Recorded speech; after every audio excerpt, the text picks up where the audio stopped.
I pledge allegiance to the flag of the United States of America and to the republic for which it stands, one nation, under God, indivisible, with liberty and justice for all.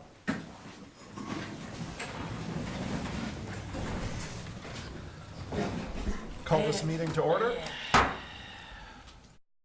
The first order of business is public announcements. First public announcement, Fairfield's annual town budget meeting will be held at the Community Center on Monday, May 13th, 2019 at 7 p.m. Number two, the MSAD number 49 annual school budget meeting will be held at Lawrence Junior High on Tuesday, May 14th, 2019 at 7 p.m. Number three, the MSAD number 49 school budget validation referendum election will be held at the Community Center on June 11th, 2019. Absentee voting is May 15th through June 6th. Details may be found at www.fairfieldme.com. Number four, fourth quarter property taxes are due Friday, May 3rd, 2019. Number five, non-emergency services will be closed on Monday, April 15th in observance of the Patriots' Day holiday. Our second order of business is public hearings. Our first hearing is to hear public comments on the annual town budget meeting warrant. I declare this public hearing open. Anybody wishing to speak can approach the podium and sign in. Seeing none, I will declare this public hearing closed. But That's all right. Okay. Is that your line? all right, you can. Anybody who wants to speak should approach the podium. I just wanted to comment on the budget as I like what I saw. I appreciated all the little mistakes because it made me look in the mailing because it made me look at it more closely. So it's kind of like Easter eggs, you know, to find those. Yes, it livened it up, and yeah. So, oh yeah, and I also had a question on the sewer bond issue. With its 50% for the taxpayer, 50% for the user. I was wondering how, if you had the users pay for that bond, how that would affect the rate. Because the users are not only paying the user fee, but they'll be paying in extra taxes on that. So, funny you should ask. Funny, I should ask.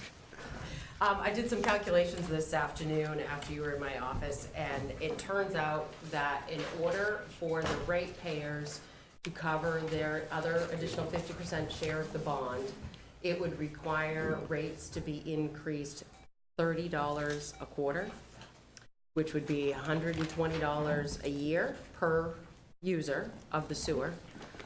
And on the opposite side of that, it would roughly be a $27.50 savings per 100,000 in valuation on the tax side. Okay. So $27.50 per 1,000 in value. Okay. So that's not a substantial savings if you just went either way. So. No. Okay. No, but in turn would be a substantial increase for sewer users with a more than 53% price increase. No. Okay, thank you. You're Appreciate that. Anybody else wishing to speak?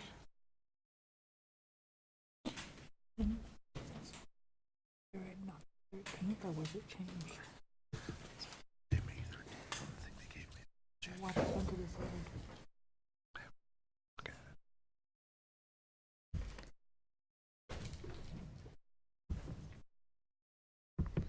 Good evening. I apologize for not being a little more prepared, but one of the things, sorry, I'm Shelley Rudnicki. One of the things that I noticed that wasn't on the stuff that we got in the mail was the comparison from last year to this year. So being able to know how much of an increase are we looking at for certain things. So if we take even Article 3, how much of an increase are we as a town increasing the what is that? That's the general government. So what is the increase from last year to this year?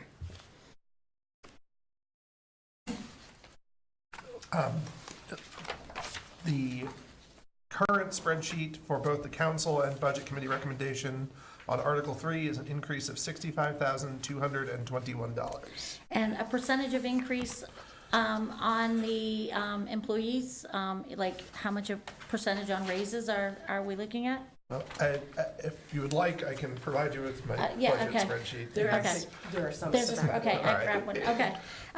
Again, these are things that, we got the stuff in the mail and, just looking at, to be able to know what we're looking at for an increase, is very helpful, as a public to know, so that if we, if we have concerns, that would have been helpful. Unfortunately, I will say that I'm not prepared. I did not get a chance to go over this prior to doing that. So that was basically my comments and concerns as far as that goes. Thank you. Thank you. I did. Actually answer her question though about wages if you would like.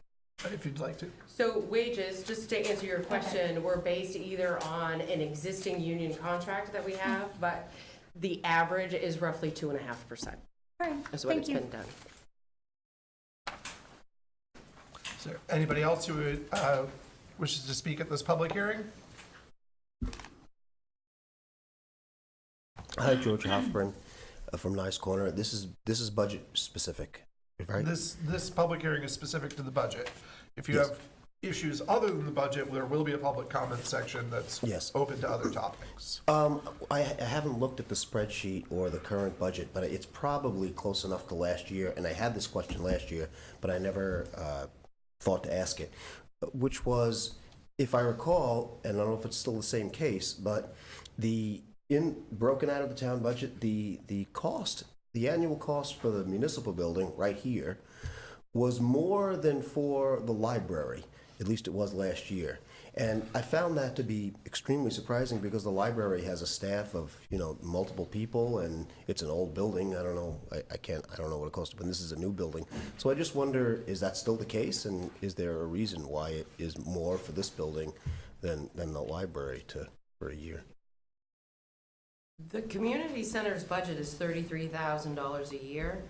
The library's is $194,000 a year, and Okay. was last year as well. Both of those departments have very little change for this year. Okay. I think I got that.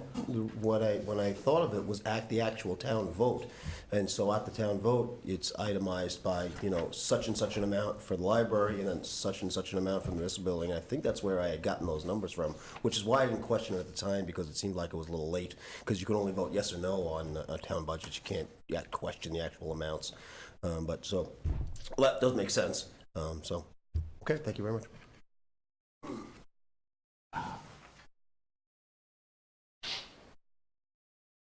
How you doing? Thanks. My name's Kevin Kitchen. This is my first town meeting. Just moved into town this past summer. But my question is, much like our representative, when I got this in the mail, I was kind of overwhelmed at the information of trying to understand revenue raised through taxation. I guess my ultimate question is, are my property taxes going up? And if that's the case, I wish that we could put something in here that would explain, similar to the budget. I have the spreadsheet now. It's probably going to take me a week to go through and digest it. I got last year's, when I went to the town office, I got the budget and everything. I looked at it. I thought it was fair, but I don't know what I'm looking at. So I guess my question is, are my property taxes going up based off of almost everything says being raised through taxation?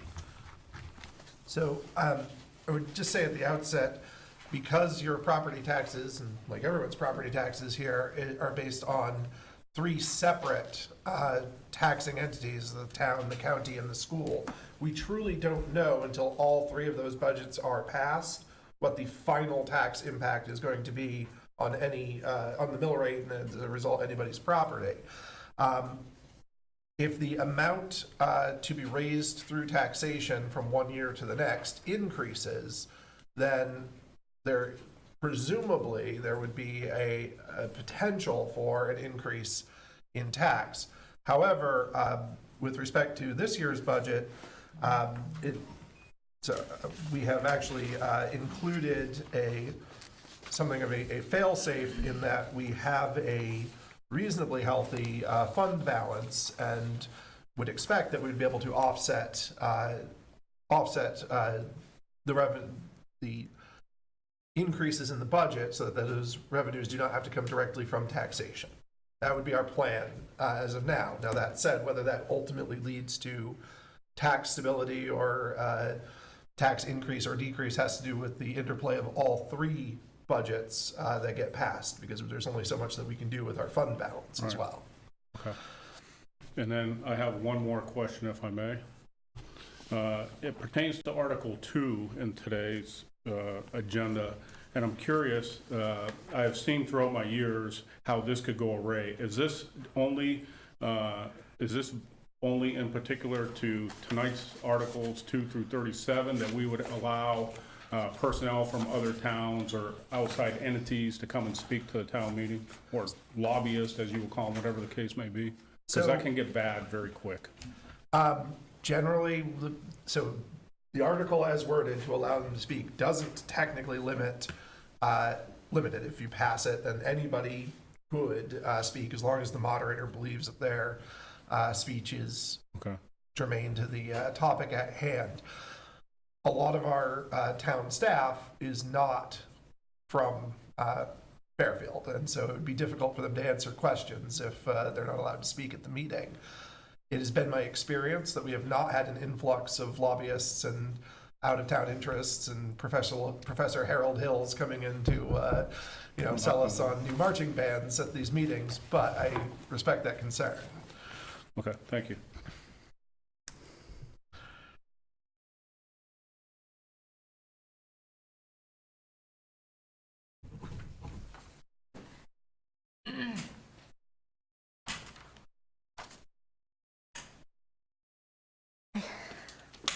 Guess I've got a couple more questions. I did get called on the carpet last year at the town meeting for not coming to one of these meetings and asking questions ahead of time, so I figure I better ask them while I'm here.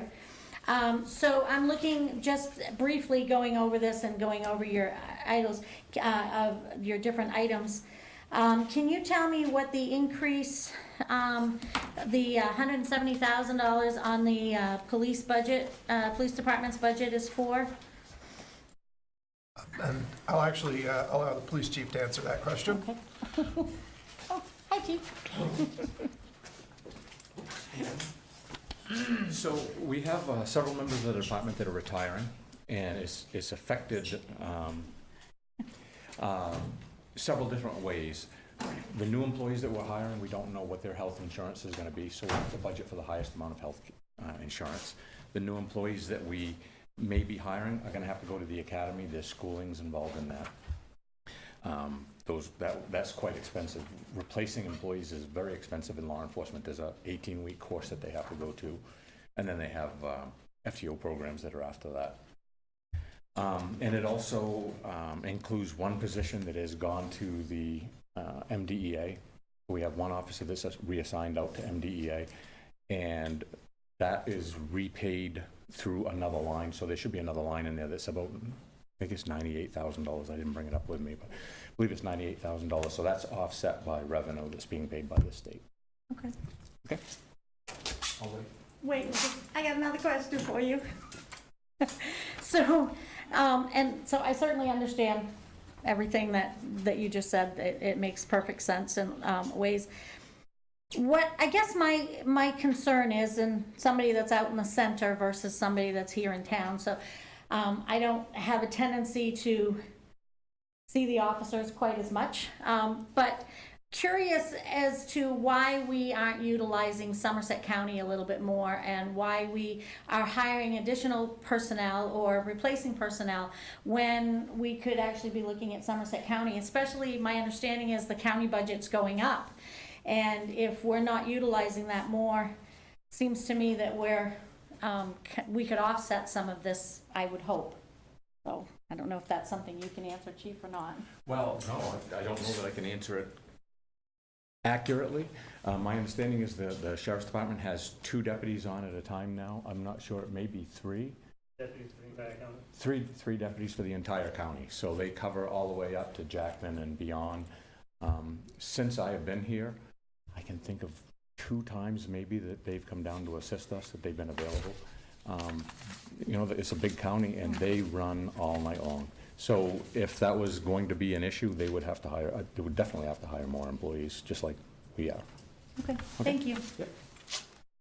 I would just, as the county budget committee representative for Fairfield, I would point out that the deputy services that municipalities that do utilize the county get are not free to those municipalities. They do pay the county for those services. And I think we would certainly need to take a look at the cost versus potentially decreased response time given the availability. But so far, there hasn't been a big push on the county's side to increase the number of available deputies to do that right now. Okay, thank you. Like I said, some of it is just clarification, whether it's for myself or somebody that actually asked me that question. Certainly. So I certainly appreciate the clarification from whoever I ask it from, and I certainly don't want people to think that I'm asking questions just because, you know, that I'm against anything that, you know, that we're doing, but I always have clarifying questions sometimes. So my next question would be, and I'm gonna say that I'm gonna assume that I know the answer to this, but I'm not 100% sure. So the reason for the increase in the fire department, chief? Most of it is wages and benefits. Please go to the podium, Joy. The folks at home won't be able to hear your response. Most of it is wages and benefits. We've actually increased the operating lines very little. That's what we had to do. We're also trying to increase part-time staffing through the call company, so that you'll see, I believe it's a $6,000 increase in that, which actually saves us money from hiring full-time people. Another question for you. You're not gonna be happy with me. I just have another question for you, okay? Yeah. So my question, and would you like me to address this through the chair? If the chief is fine being addressed directly, that's fine. But if anybody objects, then the questions will come from the chair. Leave it up to you. I guess the questions I have are, is we are now sharing services with Benton in a way, or we provide services to Benton more than sharing services, am I understanding? We share a fire department with Benton. We have a interlocal government agreement, and they pay a certain amount of the operating budget based on call percentage. Okay. And they're in that agreement, excuse me, If you're sick, I must. their yearly increase cannot be more than 5% of the total operating budget. And we're trying to get them to a point, right now it's 21, 22% of our call volume is Benton. We're trying to get them to pay that share of the total budget. So they don't currently pay that share of the budget? They're pretty close, they must be pretty close. But it's 5% increases Remember what they're at. to get them to that point. Because we didn't want to hit them with a $300,000 increase all at once.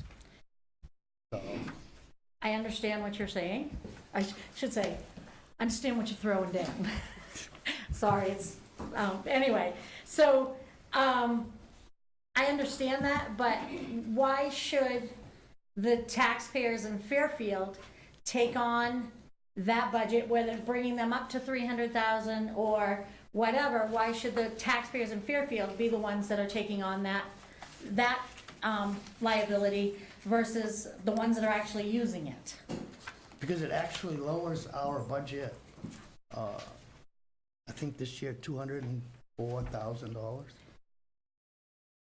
am I still okay? Are you okay with this interaction? Or? Until the chief says that he objects to it, I'll let it continue unless it becomes repetitive. Oh, Then right, no, we'll I'm cut it trying to be off. very careful that way.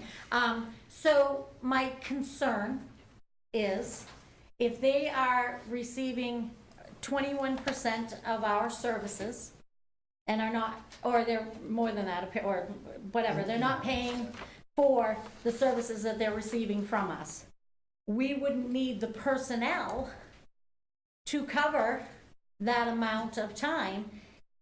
So if we didn't have Benton in, so it's not technically saving us money. Yeah, no, you would still need the number of personnel that you have today, even to just cover Fairfield. When you're talking, I think last year there was 1,400 calls. 20% of them were in Benton, so you're now down to whatever that figure is. I can't do it in my head. That's fine. I'm fried today. I can't either, so we're good. Okay. If I may just offer, just for information on this, both the council and budget committee recommendations with respect to the fire department budget are projected with Benton's contribution being at $204,205 as a percentage of the total fire department budget. It's actually approximately 23%. Okay. So it is at this point about commensurate with the call volume. Okay, thank you. So they have caught up. Thank you. And just to also clarify that, so folks know, this agreement about the increase of not being more than 5% in any year was put in place quite a few years ago because the municipality, Fairfield, realized that Benton was not paying their fair share. But in order to not hit them with a dramatic increase that their budget could not sustain in any one given year, it was gradually ticked up till they got to the point where they were supposed to be at. Is there anybody else who would like to speak at this public hearing on the annual town budget meeting warrant? I will allow the town manager to. So for all of you that came tonight and gave us feedback on the mailer and the information that you received, I want you to know that we really appreciate that. This is only the second year that we've done that and had this process in place, and anything we can do to improve that every year. Like I've already made notes that I need a separate microphone for staff next year so that we don't have dueling pieces at the podium. So anytime you have any feedback like that, we really appreciate it. And even as we go through this process and even as town meeting gets here, we'd love to hear from you. As a general overall, just so that you're aware, we do have quite a few retirements this year within all of our town departments. Every department has been hit except for the library.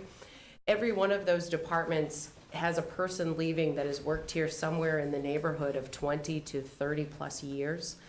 Most of these are individuals that we insure at an individual rate, and because we do not know what we will hire, we've had to anticipate and budget according to them being family plans. So those in and of themselves have caused increases because of the unknown. That has been the most drastic piece that has hit every single one of our departments as we've gone forward.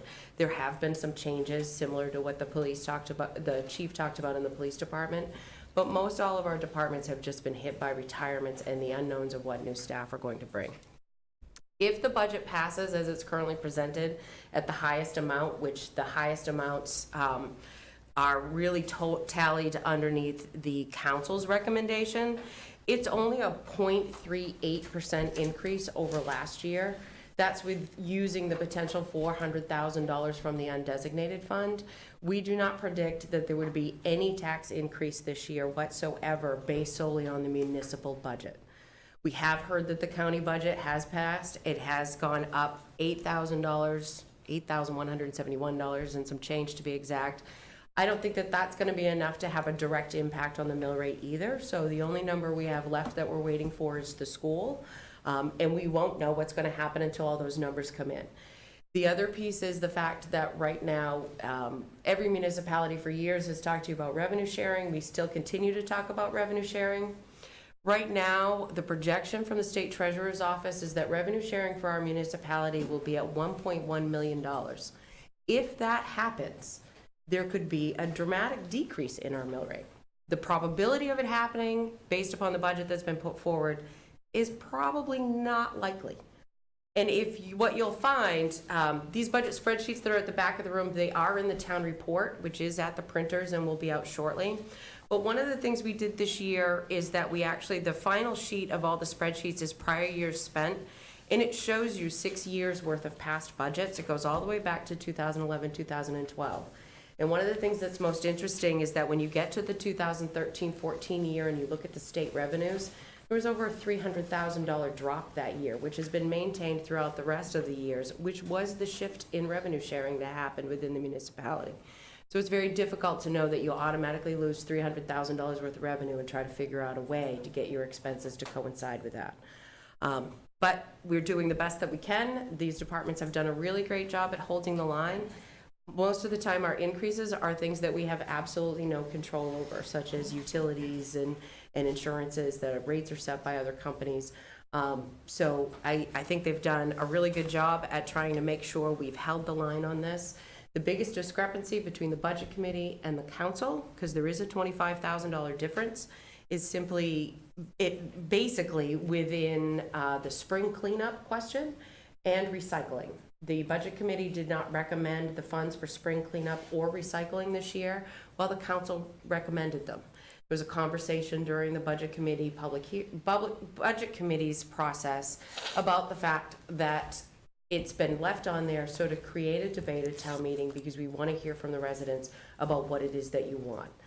$20,000 for spring cleanup for an actually almost $50,000 project is a small price to pay to pick up stuff on the side of the road, but also a large price to pay if what you're picking up is actually coming in from out of town.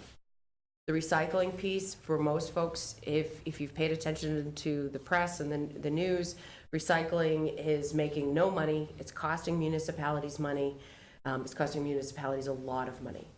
We currently use a company here in town that does accept our recycling. We have no control over it once it hits that facility, other than what we pay on a monthly basis.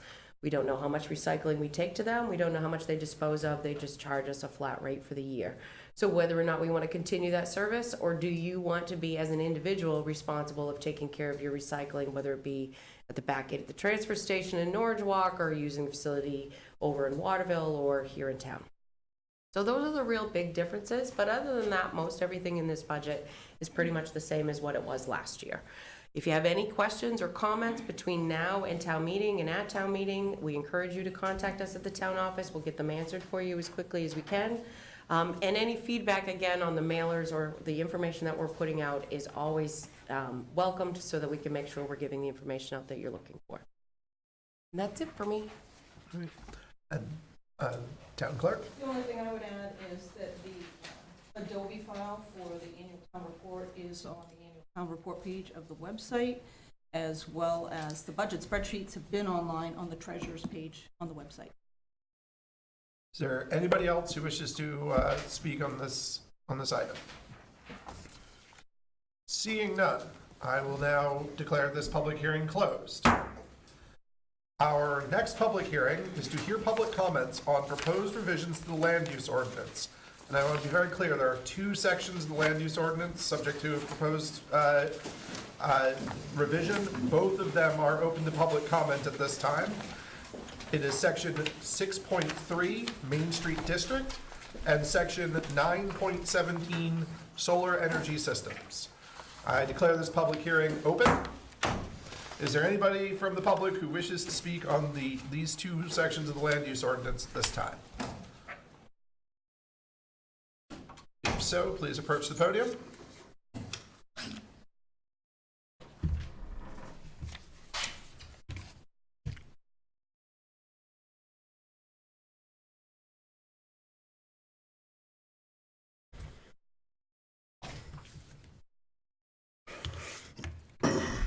As you know, I'm Scott Weeks. I'm from the Shawmut Village up on 365 off 201.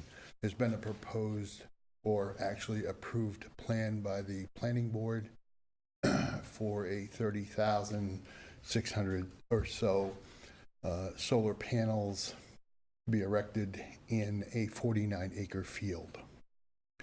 My question today is, why are you amending or possibly amending 9-1 solar energy system line 5 to reduce the setback from, if you read your ordinance, 100 feet or 35 feet or 10 feet in a rural residential zone?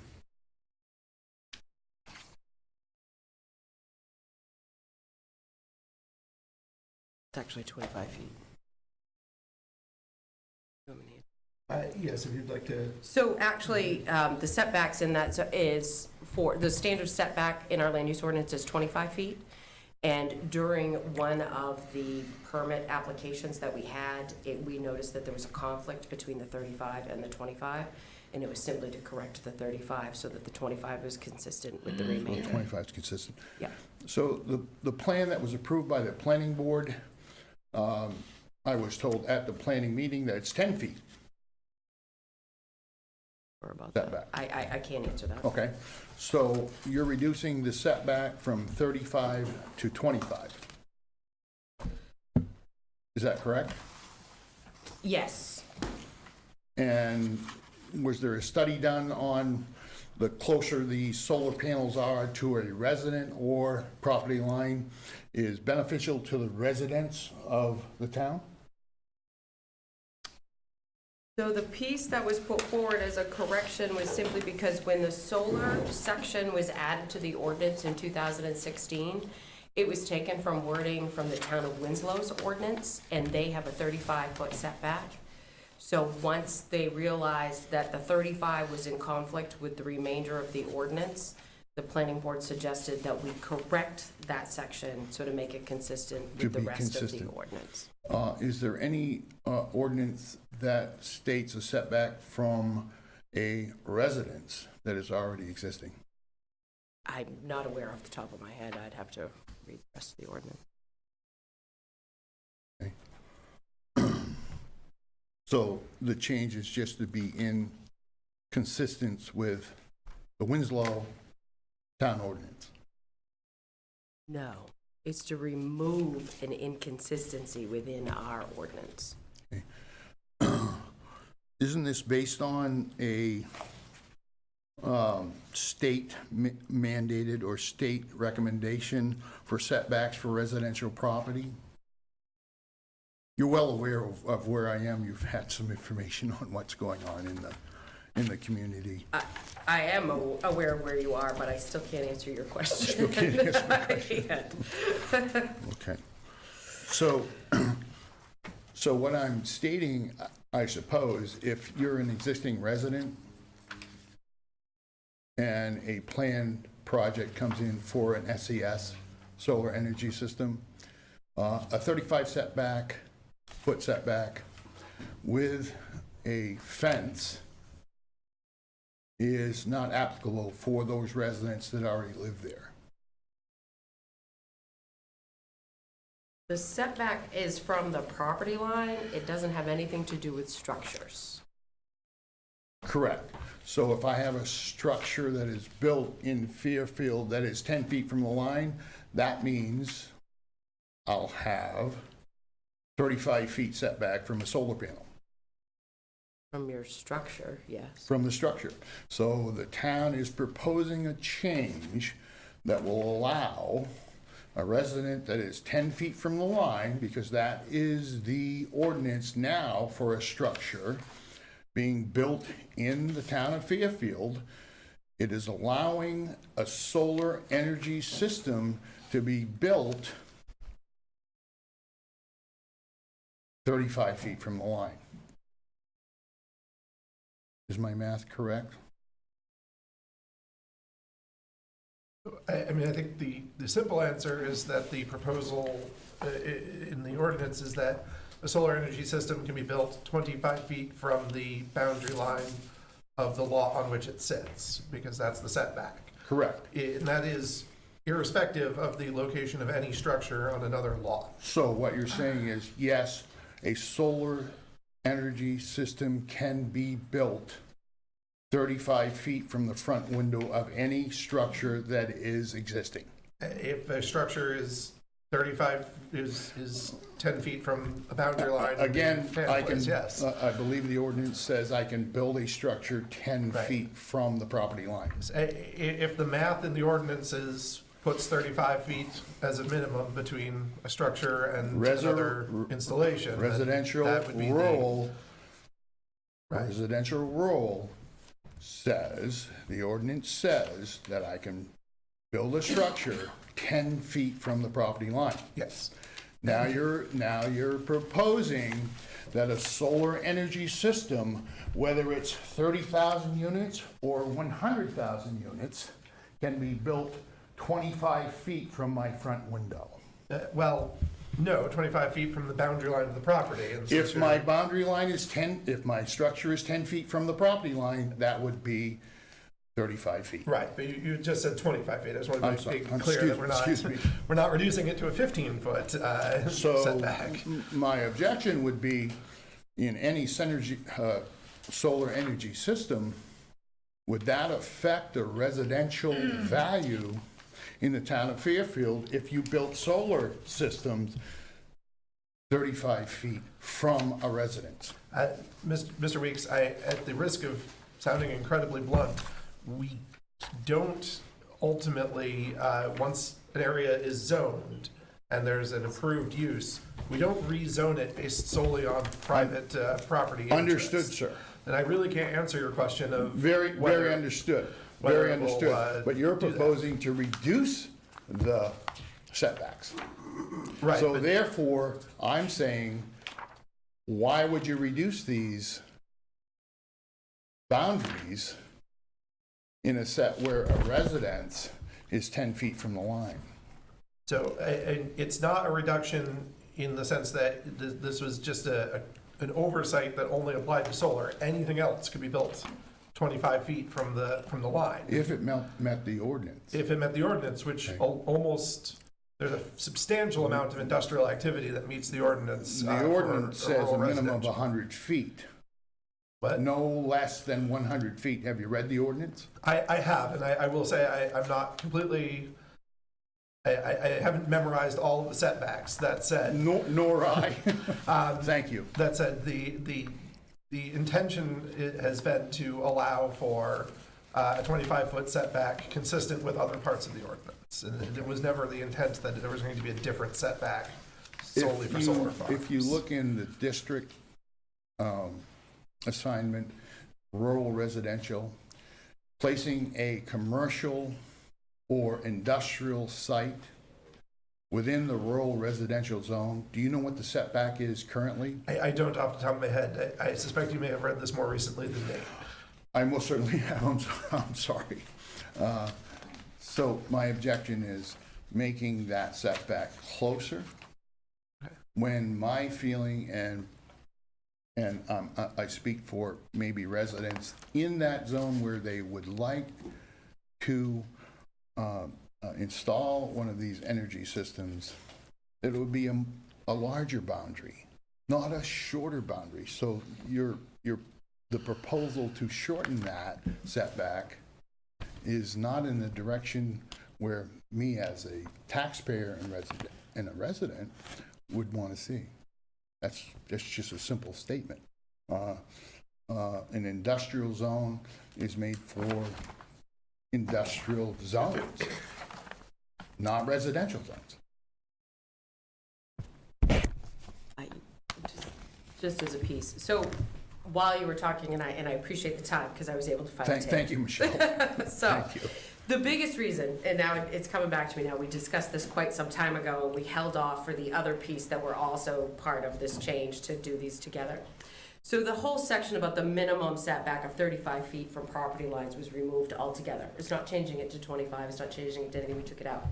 And simply because of the fact that you're correct, the land use district itself has a table per zone that dictates what the setback is. So like in rural residential, the front setback is 50 feet, but it's 20 from the sides and the rear.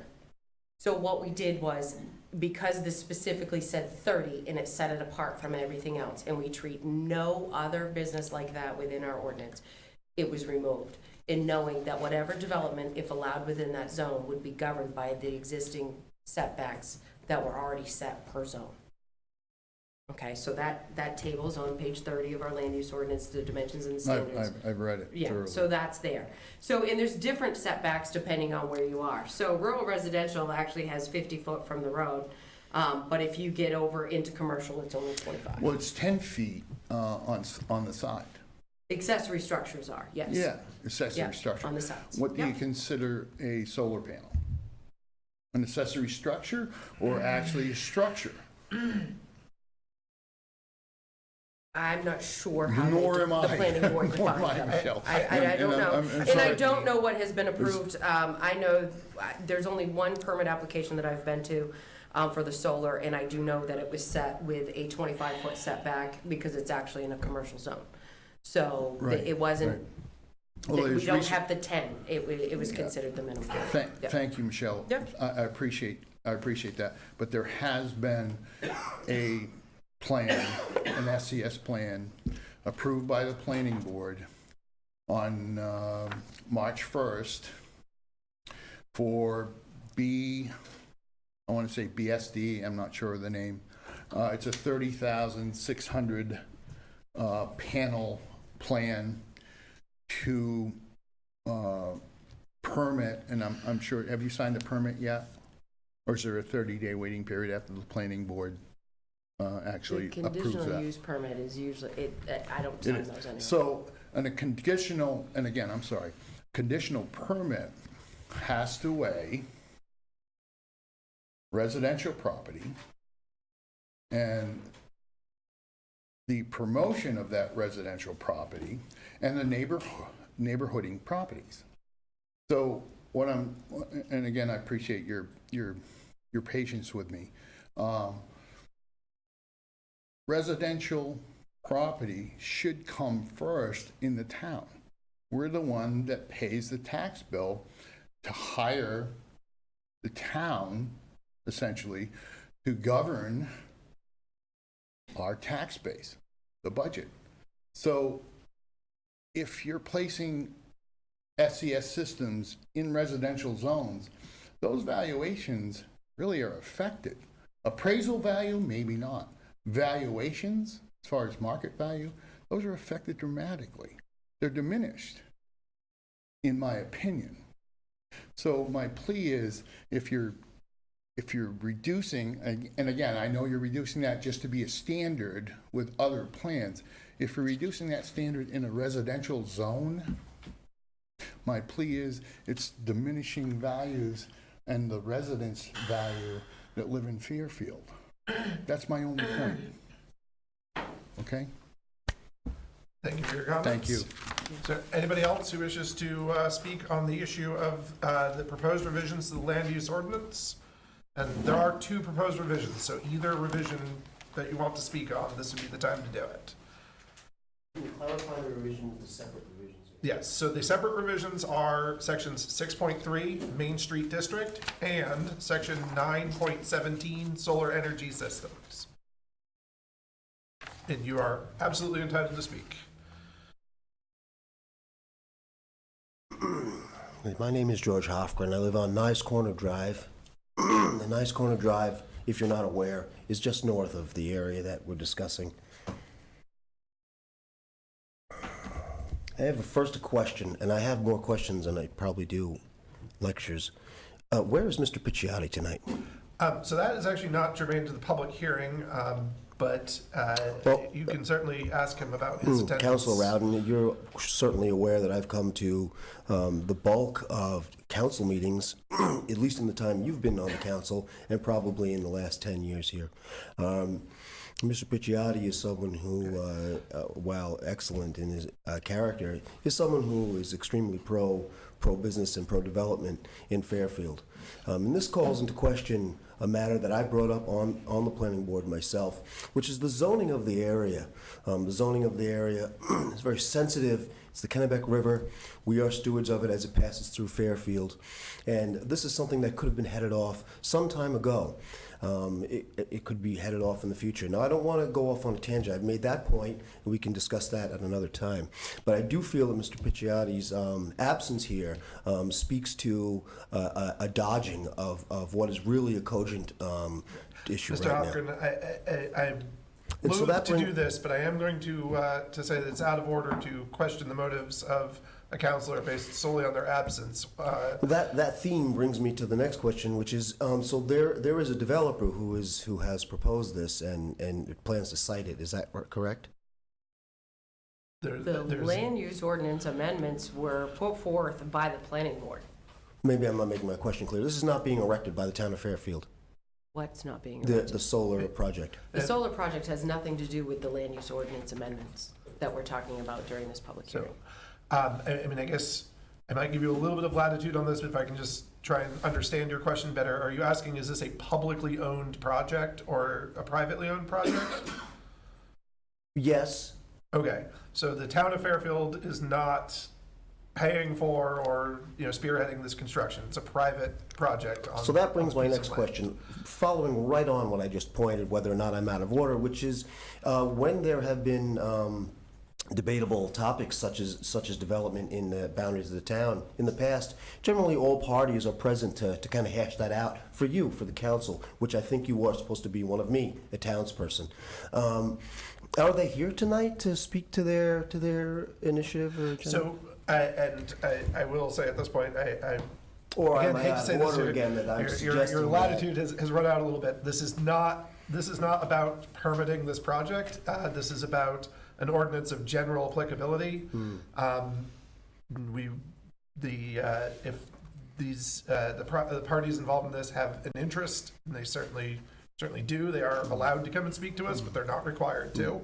And at this point, if you do have comments specifically about the proposed change to the ordinance and its advisability, I'll hear those, but. But what is the change to the ordinance? Is it just a setback that Mr. Weeks was talking about? So, do you want to summarize the changes? So there was the change to make the consistency with the setbacks for solar systems. And then the additional change is that within the Main Street district, which Main Street does have its own district, that any new dwelling, home that is created must be solely above the ground floor.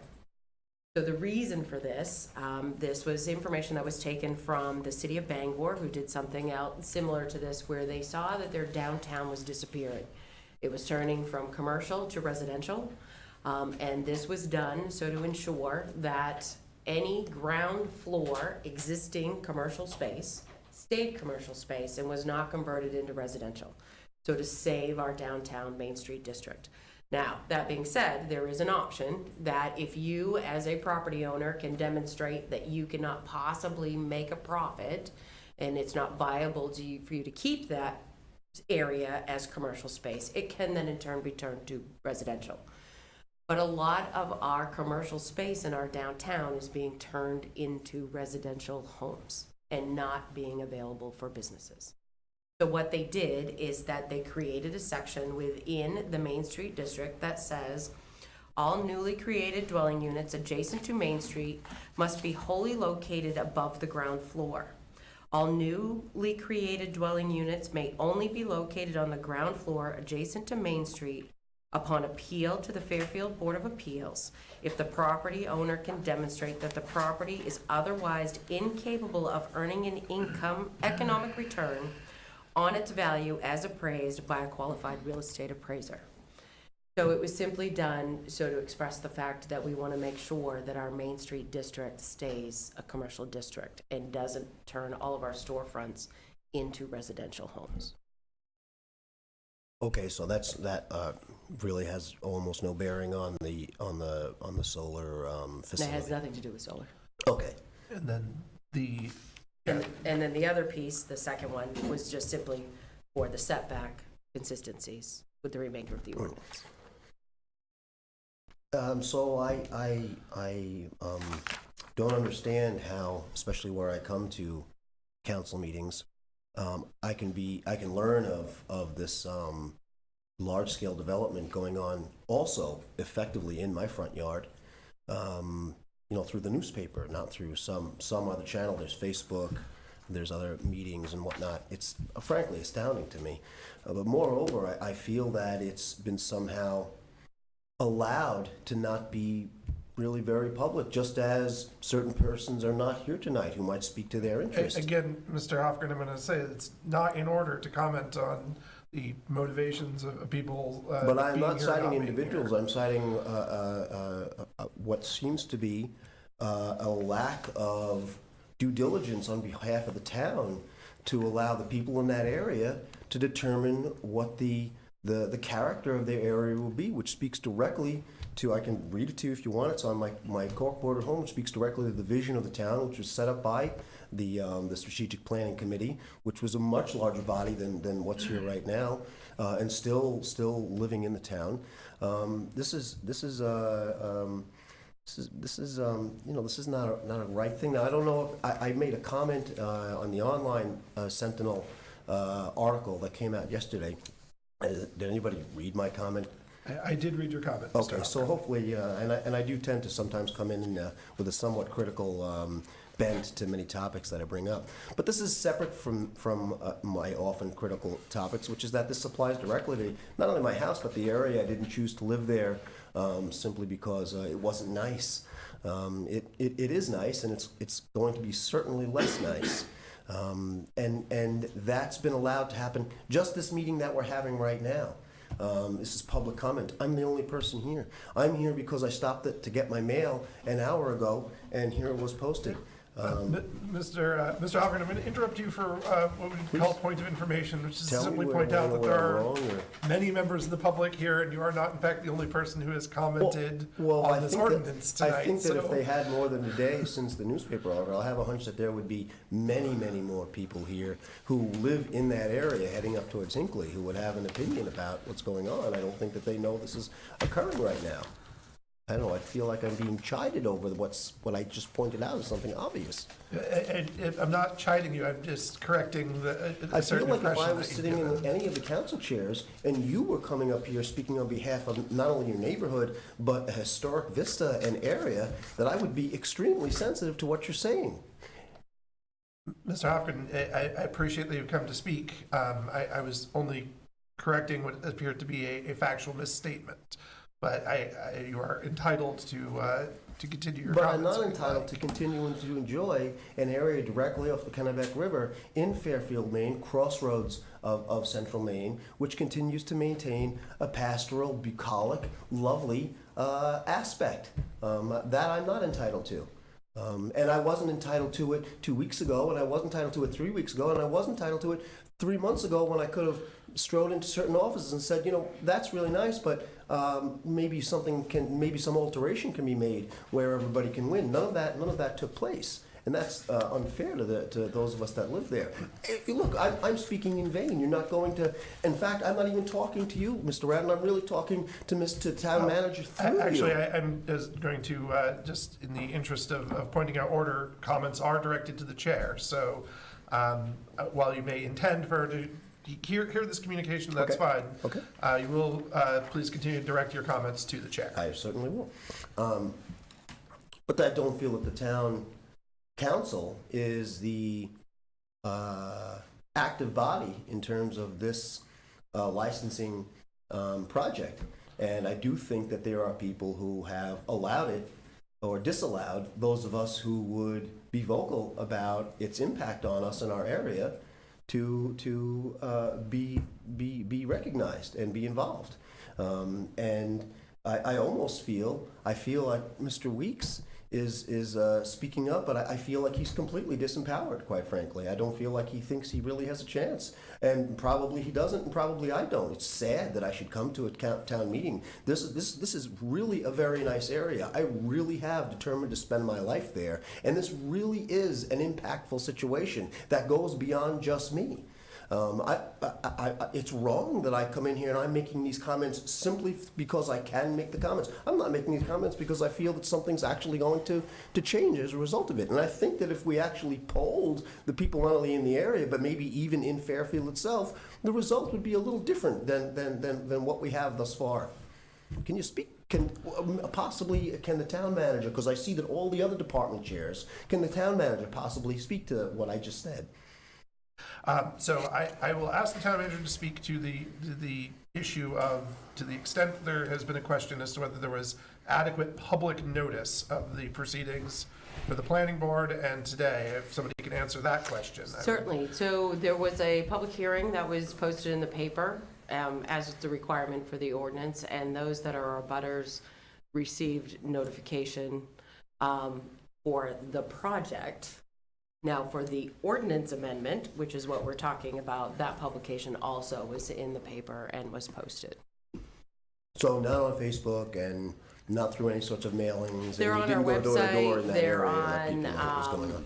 we don't do mailings for when there's ordinance amendments to everybody in town. We don't do that because any amendment to the land use ordinance affects absolutely everyone, which is why it comes with a legal requirement of posting in the newspaper. It has to be posted twice, correct? At least 2 different times it was published in the paper, and it's also been on the town's website since we've known that this was going to happen. And I had noticed that the town clerk wanted to be recognized. Is there anything further you would like to The add? manager covered almost everything except that because there was a delay with how the meetings were scheduled, it's actually been online longer than it normally would have been, almost a month. It's Yeah, All right. I just don't see a month as being a time frame with which you would gather people's attention for the magnitude of the project. I think if I'm correct, we are talking about 46 acres? So I'm going to direct one further question to the town manager on this point, which is the process for giving notice of these issues is governed in part by charter and also by ordinance, correct? Correct. And have the charter and the ordinance been complied with? Yes. And so, Mr. Hofgren, I would suggest that if you have concerns about the manner in which notice is given, to the certain extent that may require a charter revision, and would certainly, if you want to address that in more broadly in other public comments, you can certainly talk about your displeasure with general notice provisions. Well, it does strike me as, I don't know, maybe it's obvious to me, and not, maybe I have a different idea of what should be obvious, but to me, it strikes me as obvious that the entire industrial zone that follows along the river in that area is a relic. So the appropriateness of the industrial zone is not the subject of this public hearing. However, in the interest of keeping this topic germane but still preserving your legitimate interest in commenting to us, there is a general public comments where you can have 3 minutes to talk about any subject you like, and that is next on the agenda. So if you have further concerns that aren't related to these specific amendments, I would invite you to come back up to speak at that time. Okay, so I just have one last question then. What is there that I can do to prevent this area from losing a critical piece of its character, and then that affecting my neighborhood, my property values as well?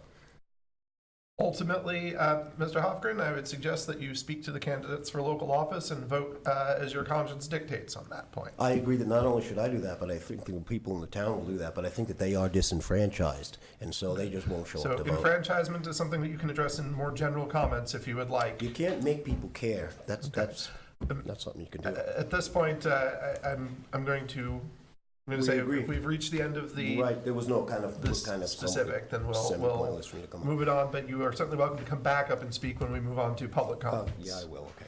All right, Thank you very much. no problem. Does anybody else wish to speak at this time on the land use ordinance amendments? Seeing none, I will declare that public hearing closed. Our third order of business are public comments, and this is the time when members of the public may speak to the council on any item or reserve the right to speak on a specific item that is on the meeting agenda when the item is addressed. This is the time for general comments not related to specific topics in the public hearings. There is a 3-minute time limit on those comments. And is there anybody from the public who wishes to speak at this time? Mr. Hofgren, I will grant you 3 minutes. Yes, I'll speak briefly, I'm sorry, but only just so that if some dialogue, positive or consequential dialogue at least we can have some seed planted here. And it's just that I wonder, am I alone in thinking that the industrial zone in Fairfield in that area is something that's a legacy from when we had an actual industrial period in Fairfield, such as Mill Island Park and whatnot. I don't see where today's planning is inclusive of industrial development at the river. And I just wonder, am I alone in thinking that? I'm asking for your personal opinions. So if you will yield such time as it may consume to the town manager, I will allow her to answer your question as to why that's Well, no, I'm still not asking the there. town manager, I'm Okay. asking the council. Do you personally feel that we should have an industrial zone? Like, let's say there was no industrial zones in the town. Would you say, well, where do we want to have possible an industrial zone or whatnot? Just how about right here, along the stretch of the river? Is that something that you would do, or would you choose another area? I'm suggesting that that's some sort of a legacy that should have been questioned before now, and I'm asking you for your feedback on that. So if you want to personal. yield the time to me, I can try to answer Definitely. that question for you. So there is not a formal industrial zone in that area. The uses that we're talking about are uses that may be industrial in character, but are allowed under the land use ordinance in the rural residential zone. And there are currently several businesses that make use of the fact that those uses are allowed in that zone. So there's an engineering firm, and there's a furniture retailer, and there's a place for people to purchase farm equipment and antiques, and business gets I conducted. don't see any of those as being industrial in the sense that they are not. That's one level down below. That's commercial, basically. They're not making a product. They're not transferring raw goods. There are Right. definitions for industrial. None of those are industrial. And to the extent that that is the definition of industrial, I don't know that there is current industrial use in that zone. Well, except for a solar generator is an industrial use. So. Well, not under the definition of a place that receives raw goods and creates products. And I guess unless the sun is a raw good, but then we're receiving it everywhere. But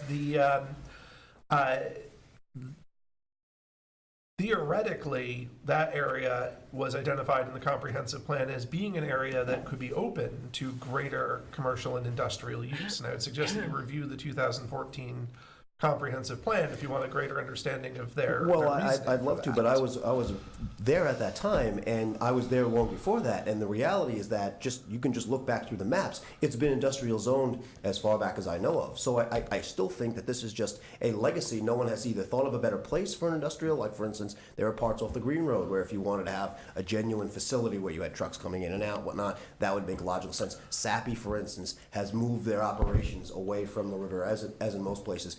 Fairfield seems to be holding out on this one little location where, first of all, most of the actual industry isn't even there, like the Dragon plant. But I just don't. Again, I will just ask you: does it strike me as odd that we have just an open industrial opportunity area right beside the river, shared with other, pastoral and neighbors?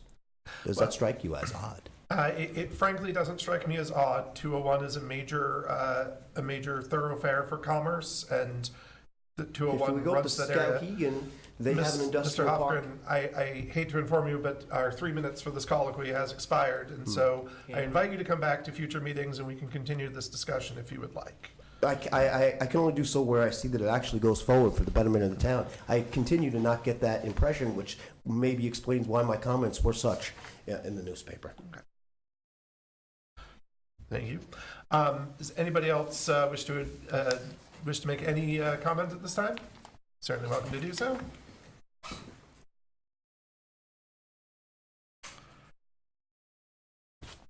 I just thought I'd take this moment to, just to give you a little bit of a legislative update, if that's okay. Certainly. We are currently in the process of dealing with close to 2,000 bills that have come across this year. I'm currently on the Education Committee, and we are dealing with a significant amount of those bills. I've spent most of the day, or all day in Augusta, dealing with several of those bills through education. But we are moving forward with the work. The budget it's going to be high. And I want to just go back to something that our town manager had alluded to, is the revenue sharing. My understanding, the governor's budget has actually requested a 2.5% this year for revenue sharing. I do know that there is a municipal caucus, which I am a member of, but that we have discussed that revenue sharing. I'm not totally on board with what they're looking at, but they're trying to push a 5% revenue sharing. I don't see that happening. I don't see that getting off the appropriations table. You'll probably get closer to the 2.5% that the governor is looking at. So that is one thing. Again, until we get to the part where the appropriation is actually in that, and we've had some meetings, started having meetings already with the appropriations for the different committees so that they know what kind of budgets that are coming out. And I will tell you, I'm quite disappointed in some of the budgets that are coming. Education alone, I am very disappointed with, because the education budget is an increase of 36 positions in the department to an excessive amount. I think that, I'm one of those people that are on the conservative side, that we need to look at where we're putting our money in. I keep hearing ka-ching in my mind when a lot of these bills are coming through. So keeping that in mind, I don't see it being more than the 2.5%. If you get the 2.5%, I think. Which I think is less than what we get right now, which was 2.8. Oh, okay. Somebody told me I thought it was 2. The last time it was used, the law was put in place so that it automatically went back to the original 5.5% for this fiscal year. And then, so nobody's anticipated that it would be at 5%, because we just don't know, and revenue sharing has always been an unknown. And then when the new governor's budget came out, we saw that instead of the law just still being allowed to go into effect, that it was being backtracked. And I think the 2.5 is less, because I think we were at 2.8 this year. So I'm hearing a couple of different things on that, and I'm not on the committees that are dealing with that, but I certainly. We won't know until you adjourn, we know that. We won't know a lot of things until we adjourn. That's why we don't commit taxes until July. Yes, there is a lot of that. So, but I will say that it has been an interesting process. It's a very busy process. I'm in Augusta at least 4 days a week. I just found out that I'm on 5 days a week starting next week. So I am more than willing to talk to anybody at any time if people have any questions or concerns for me. I've been receiving and trying to answer emails from constituents. I do my best to answer the emails from Fairfield, Mercer, or Smithfield. I get emails from people statewide, but I really try. So one of the things I would ask, that if anybody, if you know anybody that is reaching out to me and they have not heard back from me, to please have them put right in the heading that the town that they're from, whether it's Fairfield, Mercer, or Smithfield, because it'll get my attention, and so that it doesn't get overlooked. So I am trying really hard to make sure that I am responding to the constituents from this area. We won't always agree, and I'm always willing, but I'm always willing to talk to people. So I've been trying to handle it that way, and I think I've even heard from representative. So thank you. Nope, I understand. Thank you. Not a problem, but thank you, and I'm willing to answer any questions anytime. Thank you. All right, is there anybody else who wishes to speak at this time? You may certainly speak. First of all, I want to thank you for your sacrifice in serving the town. It's a big job, and some have stress levels higher than others. I run a small business in Maine, and I surely do know what governance is. Thank you, number one. Number two, did you have any other analysis on the 35, and I know I'm on this because I'm directly impacted on one that has been approved by the planning board. Have you had any other input in any other towns on their setback rules? I know there's a project in Madison that has been done in their industrial park. I know there's also been a project done and completed on Route 2 in Pittsfield by the Chimbrow Corporation. I'm wondering if the town has ever contacted them to see what their plan was and what their ordinance actually depicted. If you're willing to yield time, I will I yield time, thank let you. the town manager answer that. So I can't answer that for you off the top of my head, but I can answer that for you tomorrow. It would have been the code enforcement officer who would have done that research, and I do believe it's been done, but I can't give you an exact answer tonight. Okay, that's But we fine. can get it for you tomorrow. That's if you fine. want. You're going to get more information Yeah. from me shortly, so. So, that's fine, I can get it, I and find out appreciate that, tomorrow. Michelle. A lot of times our setback requirements too, so as the municipality this size is required to follow MUBEC, which is the main universal building code. Sure. And a lot of those minimums are dictated by that code Right, as well. and those are recommendations by that particular entity. The town doesn't have to follow that. We can't be less than what Oh, the you state can't be less statute than. says. We So it's can the be greater we than. can be more, but we Okay. can't be less. So Sure. if they say you have to have a 10-foot setback, we could do a greater setback, but we can't do a Right. less. We The can't say, no, greater we're of- just gonna do The greater of 5. any ordinance also Right. rules according to your ordinance. Yes. So have there been any studies done in accordance to these? And again, I'm trying to focus on the setback because that's what you're trying to topic tonight. Has there been any studies done in the effects of that setback to existing residential properties? That's a question that I might have. I yield my time. All right. Is there any answer to that question? And at I this point? don't have an answer to that, but I can find out. So again, as a resident, I have those questions. Right. Just because fair only comes to town once a year. But again, fairness to a residential rural resident should be the same, or at least similar to the consensus in central Maine. And that's all I'm asking.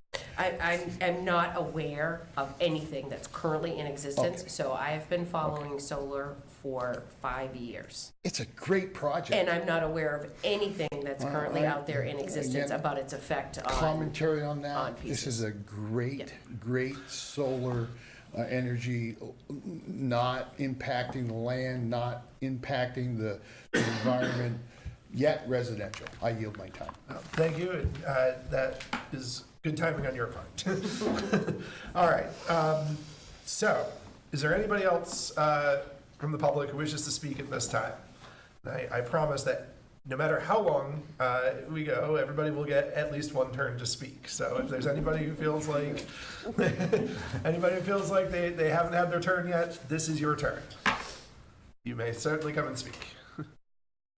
I just had just a quick question that kind of came up when this gentleman, John, had spoke.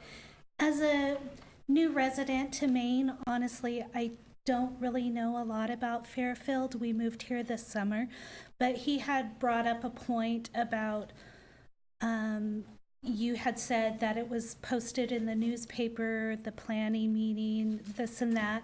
Just as a new resident, to be aware of what's going on in the town, that's why my husband and I came to this meeting.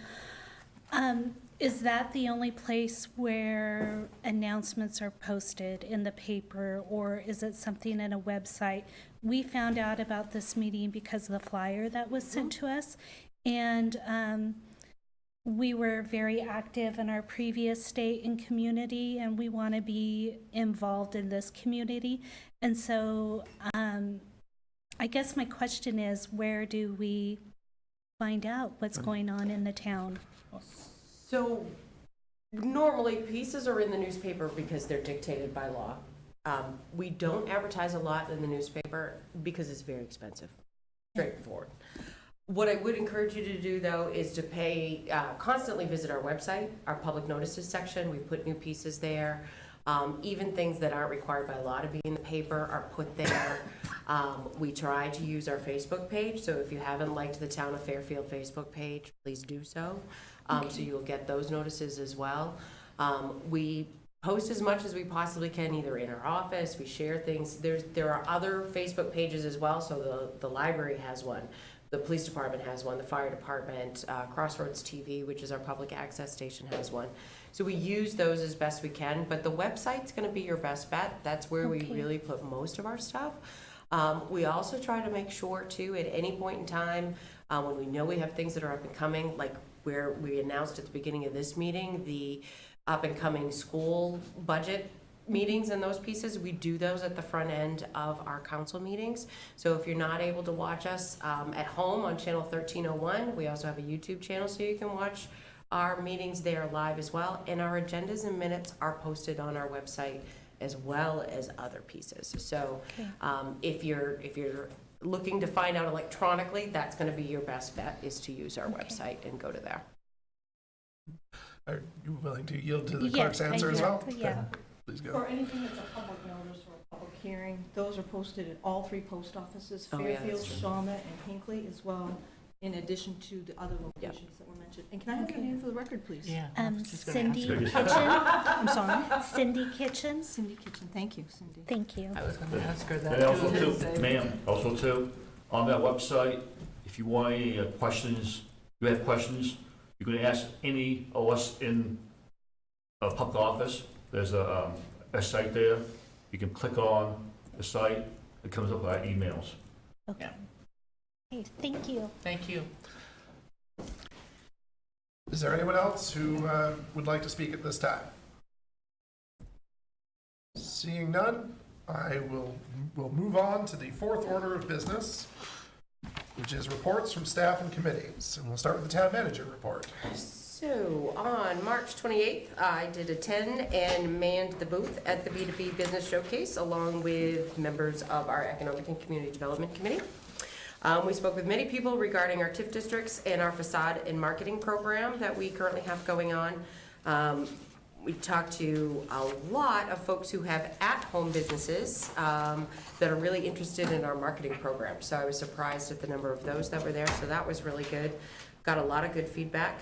And then also that same day, that evening, I attended the KRDA First Park annual meeting. Their annual budget was passed with no increase to the municipalities unless there's a change in our municipal valuation for this year. And I was also elected as their new president-elect, so which basically means that I will serve as the vice president for the next 2 years and then would become president for the following 2 years. The Economic Community Development Committee did meet on April 2nd. I will come back to that with other boards and committees unless Peter wants to add. April 9th, which was just yesterday, KVCOG had a meeting. This has been our second meeting 2 months in a row. We haven't had a quorum. We don't know if it's the weather, but we're having trouble getting a meeting off the ground at KVCOG. But they're doing a lot of work there with their new director, some new staff. Some big changes are being made. Just as some updates and some different projects. I've been contacted this past week by CGI. They're the folks that did the community showcase videos that are on our website. They're going to be redoing the videos in the region. It's been spearheaded by Somerset County that's on board, and they're going to be doing quite a few of the municipalities, so that will be coming over the course of the summer. As we've mentioned before, the town report is at the printers. We anticipate hopefully within the next week we shall have those in the office in various locations. I had reported to you a while back that we were going to be getting some funds from a supplemental environmental permitting program through the railroad where they had a fine they had to pay. We were going to receive some funds as well as the city of Waterville to do a roof drain project. We were going to purchase video camera equipment for our sewer systems. We found out recently from the state that the railroad is contesting that payment that they had once agreed to, and so the state will be taking them to court and we won't get any of that money. So we will be looking for other alternatives to see if we can find some grant money to fund this video recording equipment, because it is still a vital part of something that we need for our infrastructure. But we'll be addressing that when we come back to you with the sewer department's budget in a month or so. And then finishing touches are being put on grant applications for the fire training facility. So we'll be reaching out to the state as well as the county's TIF district. So looking for funds for that to continue to go forward. We have letters of recommendation rolling in from surrounding towns. And then our negotiations with DEP on the town's closed landfill with regards to the solar project that will be happening there are finally complete. We anticipate that the lease and operations agreement will be coming to you at your next council meeting for all of that. There are some minor pieces that we will need to do on our existing landfill for some gas vents. And there's a process being put in place to take care of that. So, but that project is wrapping up and hopefully they'll have construction this spring. And that is it for me, for my reports. Are there committee reports? You want to report on economic community I wasn't development? there. Oh, you weren't there at the last meeting. So economic community development is working towards doing a, basically, we're going to do an open house ribbon cutting for the new land bridge that was created to connect the trail system between the school and the Pal Fields in the back there. We'd like to do an open house for that, so to let people know that they can cross that trail system there. In conjunction with that, we're looking at partnering with the schools. It's junior management, JM. Oh, JMG.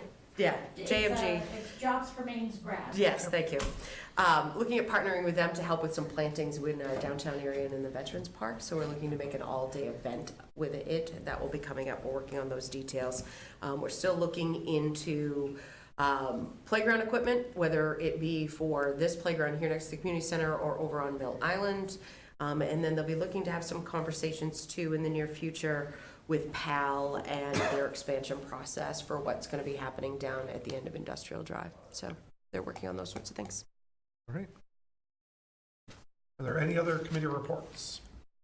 Seeing none, we will move on to the fifth order of business to waive the reading of and accept the minutes as printed or amended for meeting number 20196-06 held on March 27th, 2019. So moved. Second. There's a motion and a second. Is there any discussion? Seeing none, I will call for a vote. All in favor of approving the minutes? Any opposed? Any abstaining? That passes. The sixth order of business to approve the treasurer's warrant. To approve the treasurer's warrant number 60 in the amount of $152,796.85. So moved.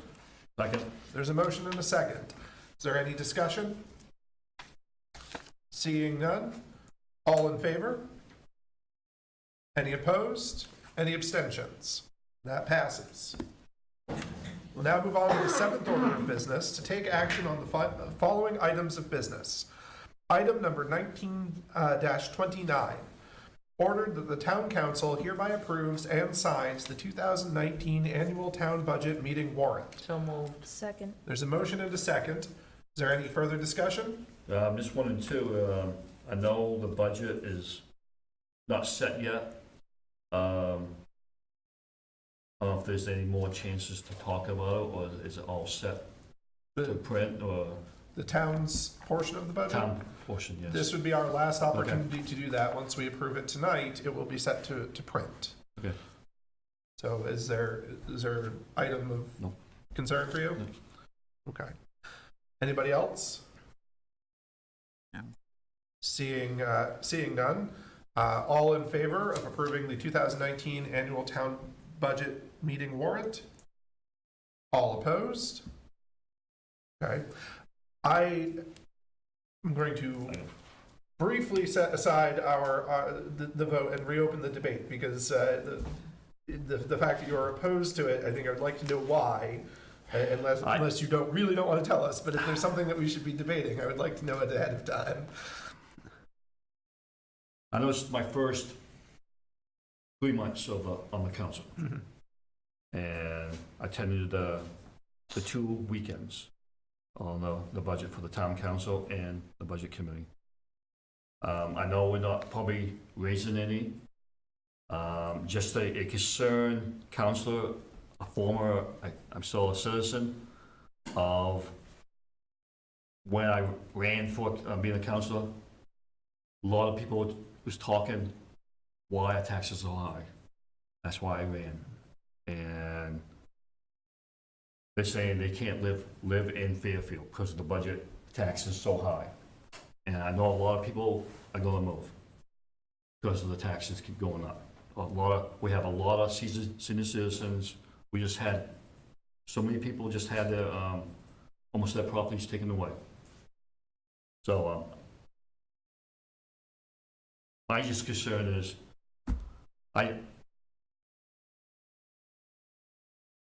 why keep going up on it? Why can't keep going down on it? So, because this is our last opportunity, and ordinarily I would say I would not suspend the Right. vote just because Correct, somebody voted correct. no, but because this is our last opportunity before a very significant and legally binding action where this goes to print, and the only further opportunity to amend this is the town meeting, do you have specific proposals for amending this budget that you'd like to put forward today?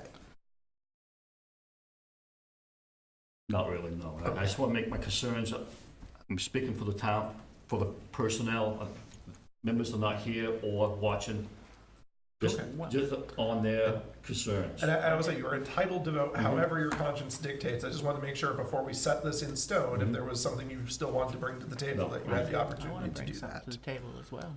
Okay, so at this point, I'm going to move to reconsider that vote entirely, and we're just going to reopen this debate. So I'm making a motion to reconsider. Second. There's a motion and a second on the motion to reconsider the previous vote. Is there any debate on the motion to reconsider? Seeing no debate on the motion to reconsider, all in favor of reconsidering the previous vote? Which, if you vote for this, it will allow us to reopen the debate and you can discuss what you want to discuss. There we go. Well, just make it clear, that's all I'm asking, is make it clear what I'm voting on, okay?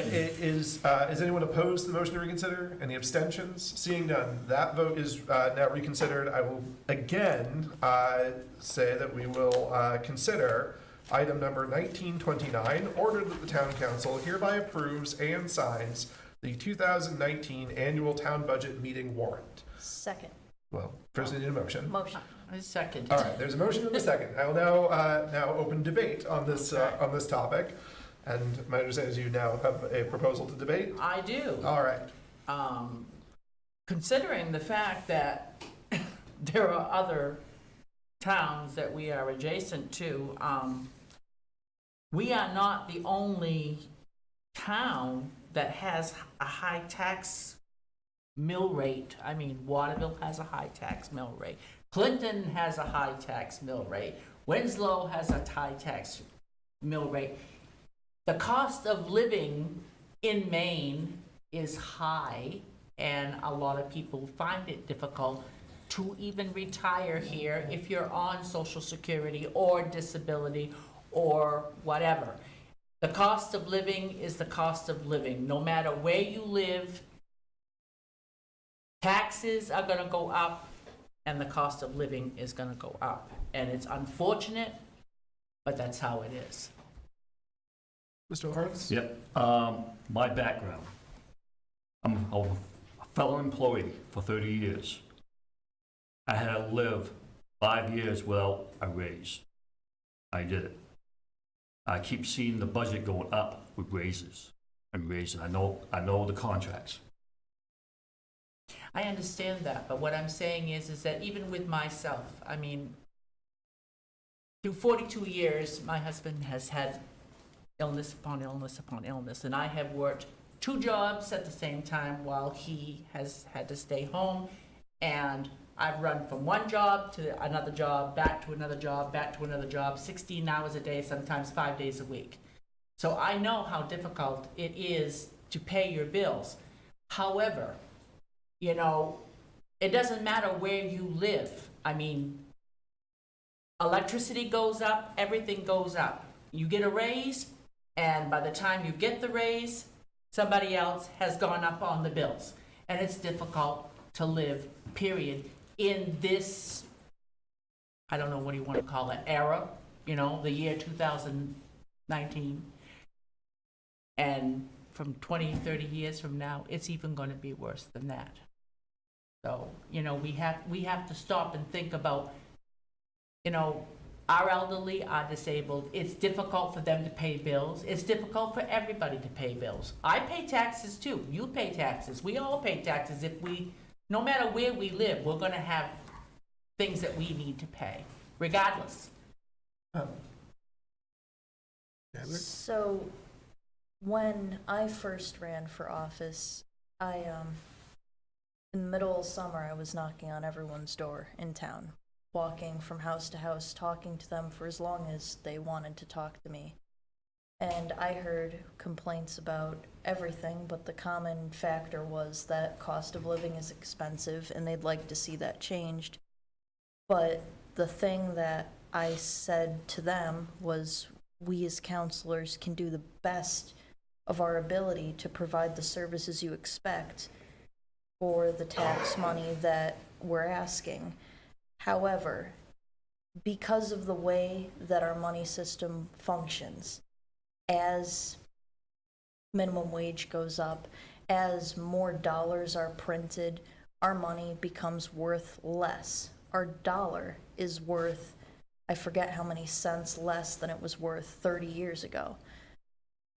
My dad blames me for the price of gas being over $1 because according to him, it was 99 cents or under until October 14th, 1995. I don't know how to check that, but it's apparently my fault. So the town doesn't get a special price on anything, and if we tell the union contracts that we're not going to meet their terms, then we're going to have to find new employees, or we're going to find ourselves a shut town. Just like frankly. Peru and other towns, which we're heading that way. So unfortunately, our job is to try our best to improve the town without being a burden, but something that I would recommend on the side of arguing for senior citizens and people with restricted budgets is our social security system is flawed. If you start out receiving $100 a month, for example, because I don't know how much you receive in the end, I'll probably get nothing. That amount doesn't ever go up with cost of living. No. And you never get, it's not designed for you to get what you put in. You won't live long enough. My dad calculated it, he'd have to live to 110 to get what he paid in and not $1 more. And the death benefit is $255 for a surviving spouse. I do just want to jump in very quickly because I was very quick to correct Mr. Hofgren when he said something I believe was a factual error, and I want to assure everyone I'm not playing favorites, but I do believe the town actually does participate in certain purchasing programs that give us a somewhat more favorable position over people in the general market. Well, I was saying from the side of, it's not like a town with a lower mill rate would be getting gas for Right. ridiculously We don't pay. cheaper. It's not like, Right, it's not based on our income, but as a town, we are able to participate in purchasing differently than somebody going to the gas station and filling up their car. yeah, like, don't we have an agreement with the school or DOT or someone for that? So we have multiple agreements on various joint purchasing pieces, but yes, we have an agreement with the school and DOT when it comes to purchasing fuel. Yep.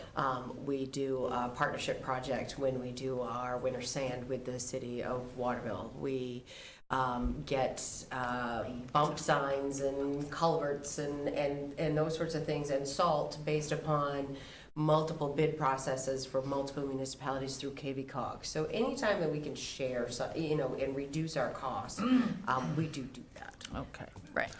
So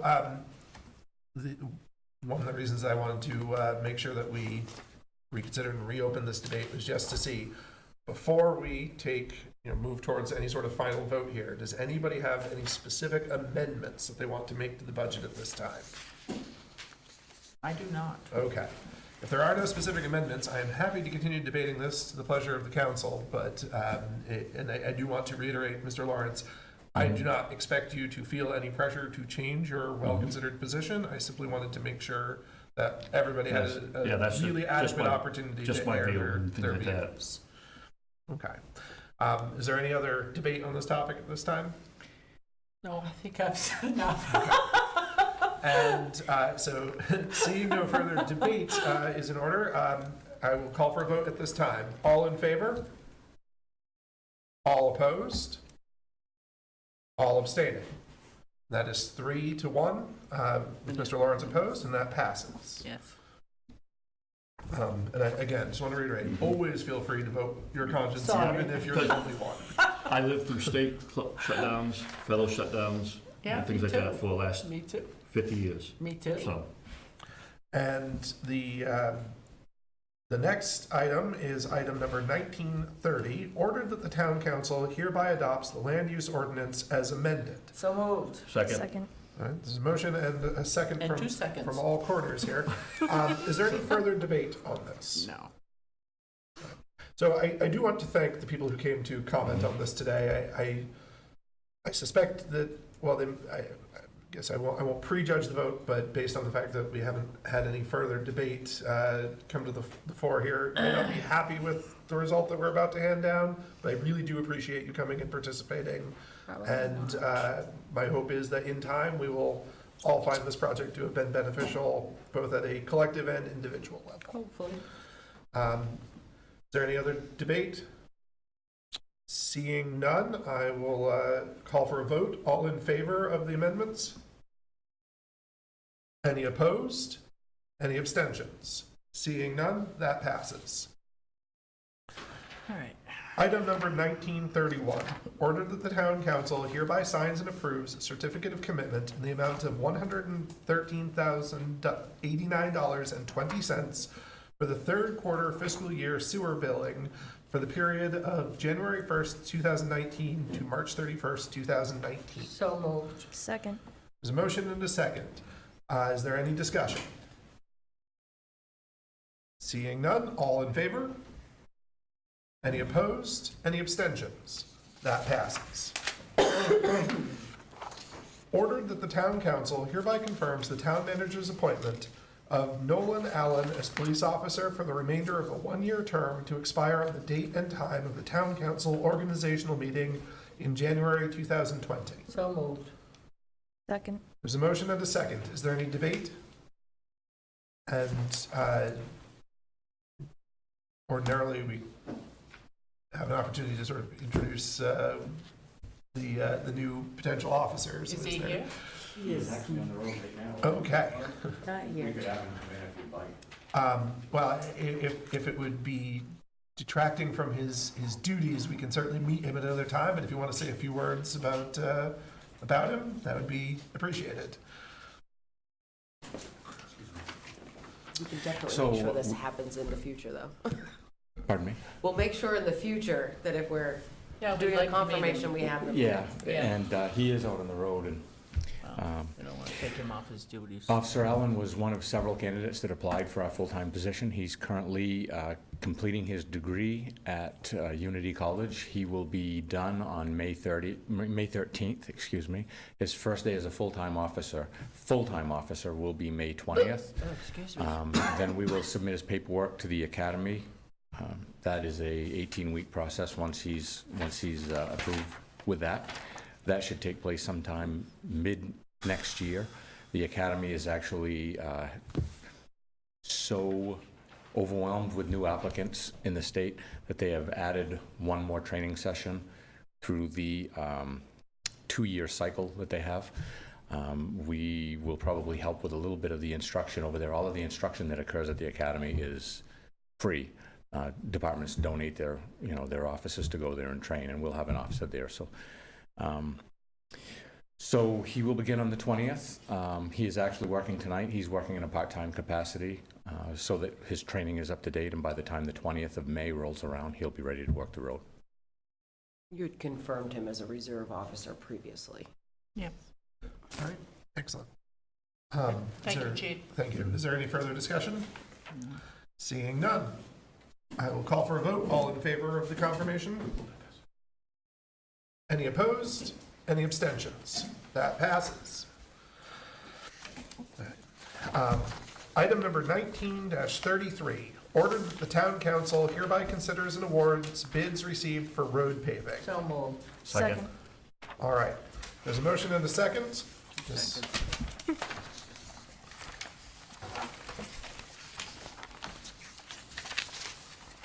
Recommendation is for the bid from Pike Industries.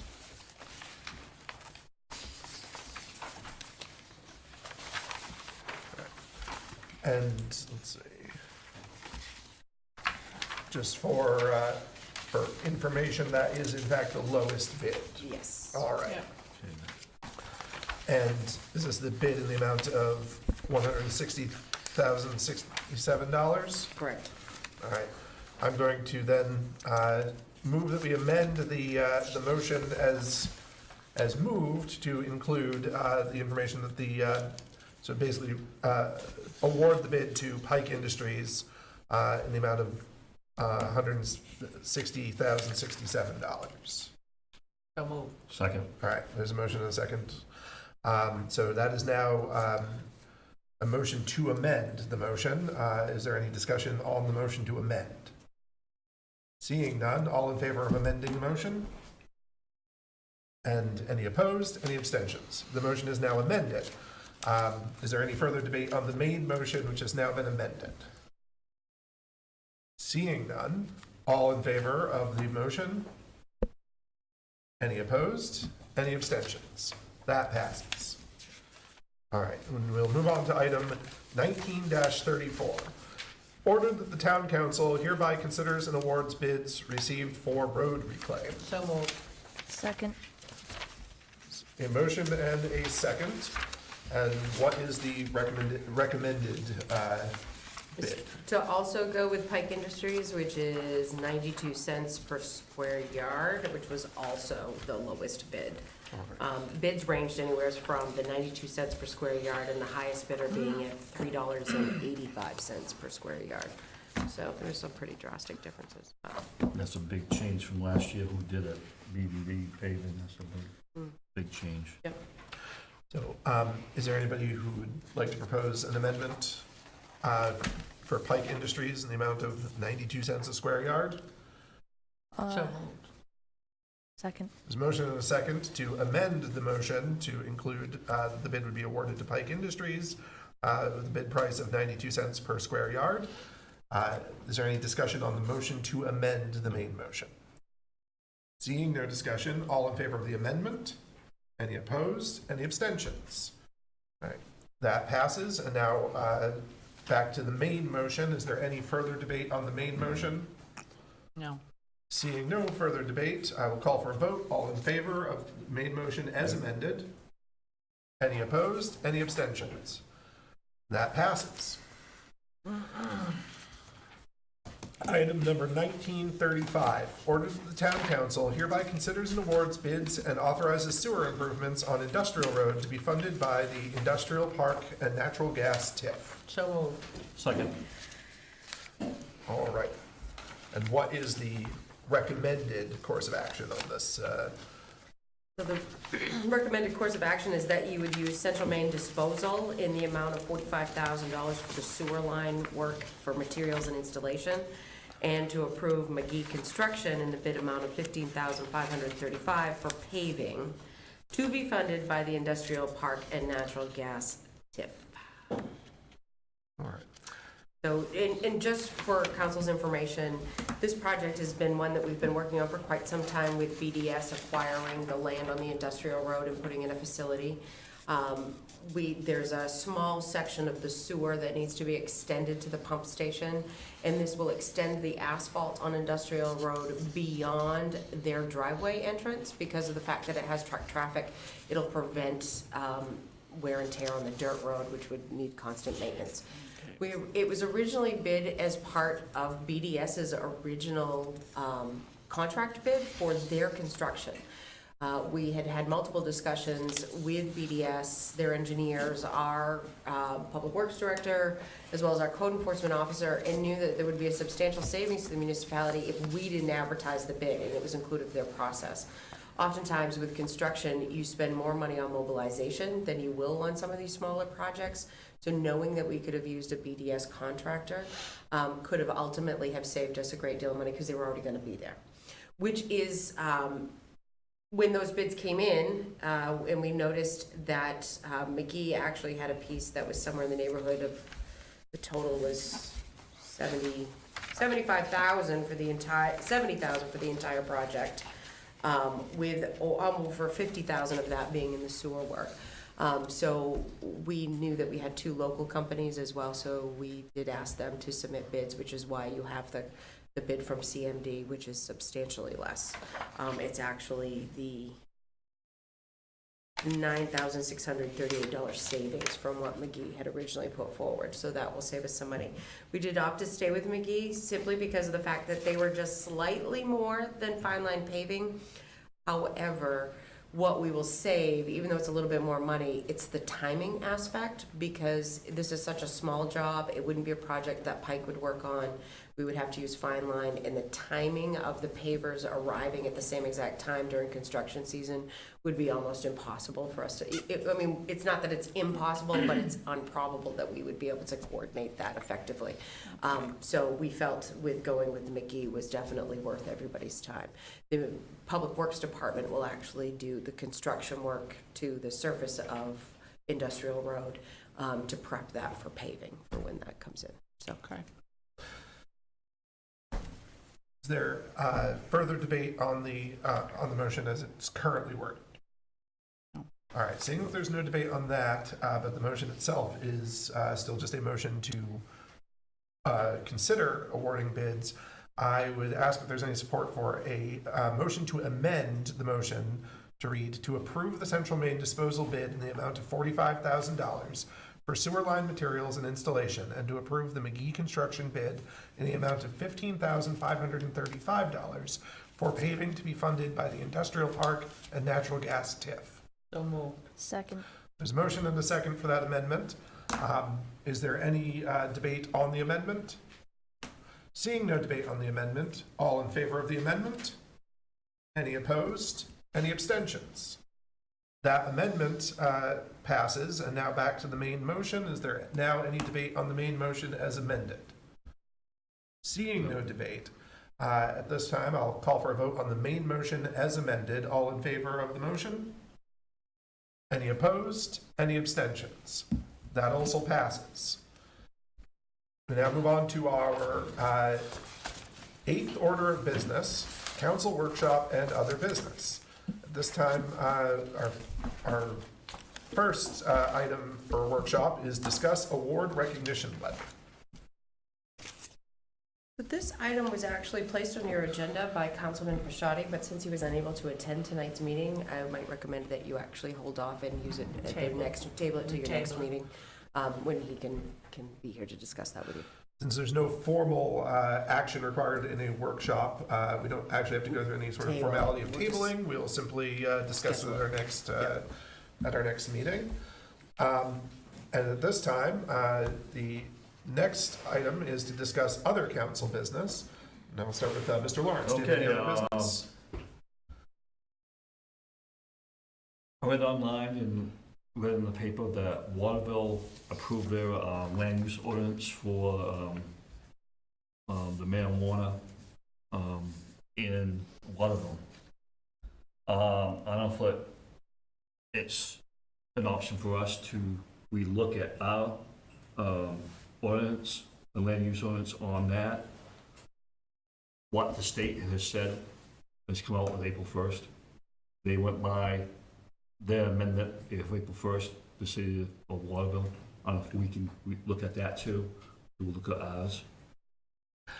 So I mean, we could certainly, the next logical step in that, if it's something that the council wants to look at again, which it sounds you certainly do, and I think that makes it worth at least having a discussion about it, is we could make it a workshop item at a future council meeting. We can gauge the interest of the council as a whole in revisiting that issue. I thought I'd just bring that because I saw it. Certainly. And then from there, if there are substantive changes that would be supported or which people feel strongly should be put to another vote, we can certainly discuss how to move that ahead through a workshop item. Okay. All right. That's it. All right. Councilwoman Busk? Yes, actually, I do have three things I would like to say, actually. Number one, I want to remind everybody that, when a town council person is not here, there are extending circumstances. Sometimes there's a death in their family, sometimes they're ill. We all have lives. We all have circumstances that come up, and we cannot always be everywhere that someone wants us to be at. So I would just like to not offend anybody, but I would like to say, I mean, I lost my mother this past week. My mother passed away. I'm here. I could have taken the option of not being here. But there are extenuating circumstances at times where town council people, state representatives, or other people cannot be everywhere that somebody expects them to be, regardless. That's just how life works. Number two, I understand that emotions run high sometimes in council meetings, town meetings, annual meetings. But we all have to remember that they are 3-minute limits.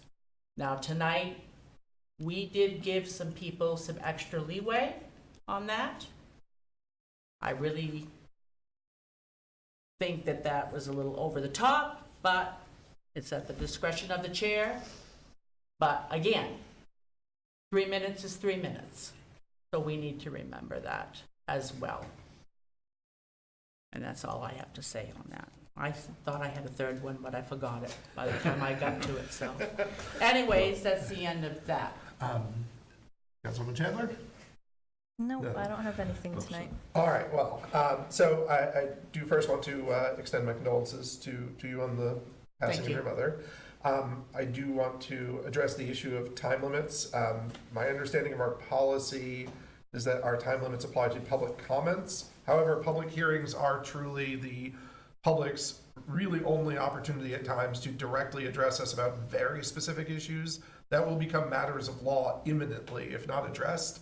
And it has not been my understanding that it's been our practice to extend the 3-minute time limit to that, in part because of the valuable information we receive from the public in that process, and also the public's much more heightened concern about being heard imminently and to their to their full pleasure on those issues before we take final and substantive votes. So I do want to actually thank everybody who commented during the public comments section for generally limiting themselves to the 3-minute timeline. That actually was pretty well adhered to tonight. I did have the third thing, I just remembered. Was May the 2nd changed to May the 13th? Because I have that in my phone for the annual town meeting on May the 2nd, and from this part here, it says the 13th. 13th. Huh? It's the 13th. So there's nothing on the 2nd? No. So I will remove that from my phone. I don't want to come here and be the only person here. Right, you probably wouldn't. Okay, thank you. And I do actually have one thing. Everyone can either stay or go or turn off their TV as they see fit, but I actually wrote a statement that I would like to read. It has to do with the solar projects, which we've heard a lot about tonight. So, and I want to start off script by again thanking everybody who came to express their opinions today. I know, ultimately the results might not have been to the liking of some of the people who made comments, but I really did appreciate that people were here and were making comments to the council and were generally pretty respectful of the process and each other and each other's time. So I want to thank everybody who participated tonight. And I do want to take a moment to address the issue of solar development in Fairfield and introduce the new projects that are being worked on. For a long time, the town has been working to attract investment in large-scale sustainable infrastructure projects that help to both modernize our industrial landscape and offset taxation of residential property. In the time I have served on this council, large-scale solar electricity has gone from a pipe dream to a long-term goal and is now on the cusp of becoming a reality for Fairfield. This is a tremendous time for our town. Fairfield is now a demonstrated leader in the push for sustainable energy and may soon be among a handful of municipalities nationwide with renewable energy generation capacity that meets most or all of its electricity needs.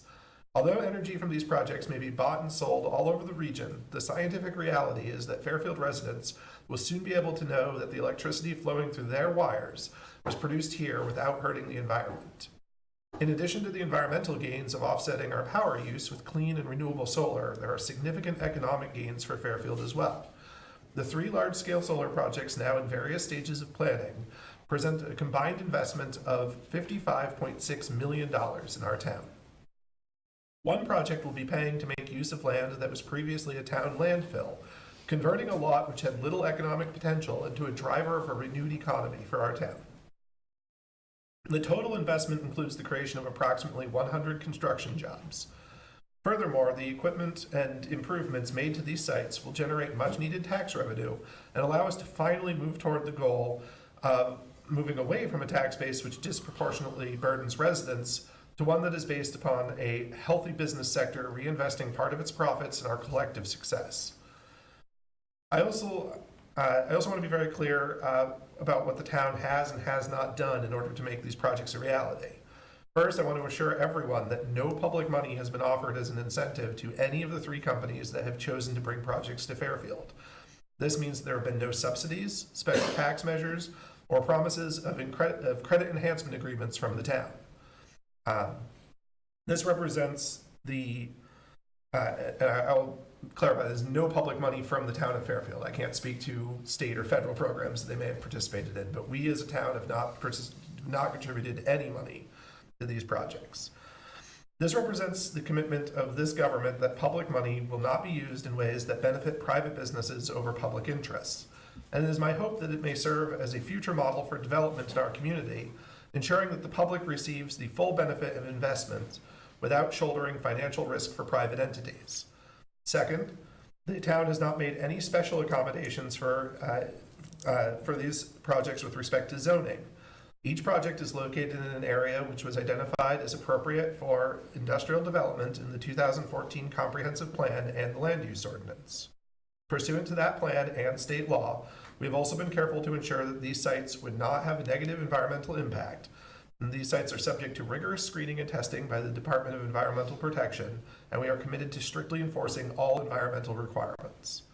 Some of these projects are sited on land that is privately owned. The town did not broker these agreements, nor did we incentivize the acquisition of private property. While we are excited to have this investment in our community, we have held each of these projects to the standards for development applicable to any private industrial use in an appropriate zone. All permitting, environmental evaluation, and other processes have gone the same way as laid out in the ordinance and law, and which any landowner would go through for a project of similar scale. As these projects ramp up and become more visible in the community, it is my hope that we will soon see the expected benefits of a healthy and sustainable economic growth, greater investment, and lower taxation. I want to take this time to thank those who have worked to get these projects off the ground here in Fairfield. I want to thank the Central Maine Growth Council, who worked to identify these projects and connect various public and private stakeholders necessary to spur this investment. I want to thank the town staff, who have worked to ensure that our regulatory framework is adequate to managing this task, and have worked tirelessly to ensure that the public interest in this project was adequately represented at all levels of the discussion. I also want to thank the Planning Board, who have done an admirable job at the task of applying both the spirit and letter of our ordinances and guiding plans in order to ensure that these projects move forward in a way that protects the public and encourages growth. I also want to thank my fellow councilors, both current and former, for showing the sort of common purpose and resolve that is rare in modern politics in order to see a multi-year project through from its aspiration stage to practical reality. Finally, I want to thank the private stakeholders who have worked in the spirit that a rising tide lifts all ships in order to ensure that these projects have tangible benefits both to the public and to the private investors. To everyone, as we take this step into the future together, I believe I can now say with confidence, welcome to Fairfield, the birthplace of Maine's energy future. Thank you for your time. So if no one has anything else, the next regular meeting of the Fairfield Town Council will be on Wednesday, April 24th, 2019. And with that, I will take a motion to recess. Second. All right, there's a motion and a second. Without objection, we are now recessed.